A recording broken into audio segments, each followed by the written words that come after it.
قربانی کس شخص پر واجب ہے؟ قربانی کس پر واجب ہے، اس کے نصاب کے بارے میں تفصیل سے بتا دیں۔ آصف صاحب کشمیر سے۔ جناب آصف صاحب، قربانی کے نصاب میں 5 چیزیں دیکھی جائیں گی، 5۔ یہ خوب اچھی طرح دماغ میں بٹھا لیں۔ اور یہ 5 چیزیں کس دن دیکھی جائیں گی؟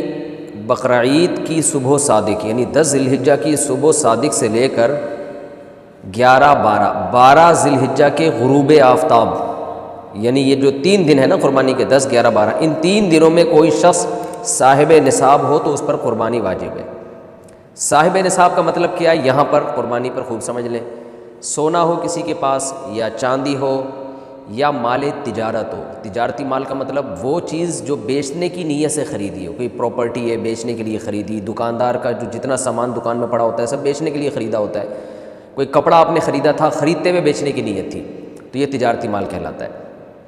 چوتھی چیز ہے نقد رقم، کیش، یعنی جو بھی آپ کے پاس بینک میں یا جیب میں جو کیش اماؤنٹ پڑا ہوتا ہے، یہ 4 چیزیں ہو گئی۔ 5ویں چیز ہے ضرورت سے زائد سامان۔ ضرورت سے زائد سامان میں بہت تفصیل ہے، آسان اس کی ایک جو ہم اگر ضبط کر سکتے ہیں تو وہ چیز جو پورے سال بھی استعمال نہ ہوتی ہو، گھریلو چیزوں میں وہ چیزیں جو پورے سال بھی استعمال نہ ہوتی ہو، جیسے کپڑے کوئی یا برتن ہے، ڈنر سیٹ ہے، پورے سال استعمال نہیں آتا۔ اسی طرح کوئی پراپرٹی پڑی ہوئی ہے جو نہ کرائے پر دی ہے آپ نے اور نہ آپ اس میں رہتے ہیں، وہ پراپرٹی بھی ضرورت سے زائد میں داخل ہے۔ تو یہ جو 5 چیزیں ہیں، کسی کے پاس یہ 5 چیزیں، ان کی جو ویلیو لگائی جائے گی تو ان 5 چیزوں کا مجموعہ اگر 52.5 تولہ چاندی کے برابر ہے، 52.5 تولہ چاندی آج کل 65-70 ہزار کے لگ بھگ ہے، نیٹ پہ سرچ کر لیے گا، تو کسی کے پاس یہ 5 چیزیں، یا 5 میں سے 4 چیزیں، یا 4 میں سے 3 چیزیں، یا 3 میں سے 2 چیزیں، یا کوئی ایک چیز 52.5 تولہ چاندی کے برابر ہے، اور یہ بقرعید کی صبح صادق سے لے کر ذی الحجہ کی 12 تاریخ کی غروب آفتاب سے پہلے تک رہتی ہے اس کے پاس، تو ایسے شخص پر، یعنی بقرعید کی صبح صادق کے وقت اس کے پاس یہ نصاب موجود تھا، اور یہ 13 تاریخ کی ذی الحجہ تک اس کے پاس یہ نصاب موجود رہتا ہے، تو وہ صاحب نصاب کہلائے گا۔ 13 تاریخ نہیں، سوری 12 تاریخ، 10، 11، 12، 3 دن، تو وہ صاحب نصاب کہلائے گا اور اس پر قربانی واجب ہے، بشرطے کہ یہ جو 5 چیزیں یا 4 یا 3 یا 2 چیزیں میں نے بتائی ہیں، ان میں سے سب سے پہلے قرضہ مائنس کیا جائے گا، یعنی قرضہ مائنس کر کے 52.5 تولہ چاندی کے برابر بن رہا ہوں۔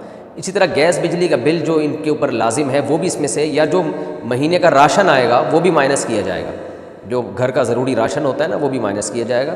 مائنس کرنے کے بعد اگر 52.5 تولہ چاندی کے برابر رقم بچ رہی ہے تو ایسے شخص پر قربانی واجب ہے، چاہے مرد ہو چاہے عورت ہو۔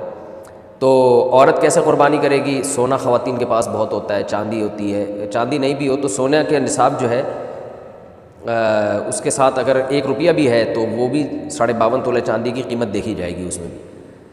تو عورت کیسے قربانی کرے گی؟ اس کے پاس تو کیش نہیں ہوتے عام طور پہ، تو پورے سال جمع کرے، تھوڑے تھوڑے اپنی جیب خرچی سے بچایا کرے، یا سونا کو بیچ کر کرے۔ البتہ کسی کے پاس صرف سونا ہی ہے اور یعنی باقی 4 چیزوں میں سے کچھ بھی نہیں، 1 روپیہ بھی نہیں ہے، تو پھر 7.5 تولہ سونا جب تک نہیں ہوگا قربانی واجب نہیں ہوگی۔ یعنی سونے کے ساتھ اگر چاندی ہے یا پیسے ہیں یا تجارتی مال یا ضرورت سے زائد سامان ہے، پھر سونے کی ویلیو دیکھی جائے گی، سونے کو نہیں دیکھا جائے گا۔ لیکن اگر صرف سونا ہی ہے تو پھر 7.5 تولے سونے سے کم پہ نہ زکوٰۃ ہوتی ہے نہ قربانی ہوتی ہے۔ تو یہ ہے، تفصیل سے آپ کو بتا دیا۔ تو آپ چاہیں تو اس میں ایک گائے میں حصہ لے لیں، چاہیں تو بکرا لے لیں، چاہیں تو دمبا لے لیں۔ مرد پر الگ واجب ہے، عورت پر الگ واجب ہے، جو بھی صاحب نصاب ہوتا ہے۔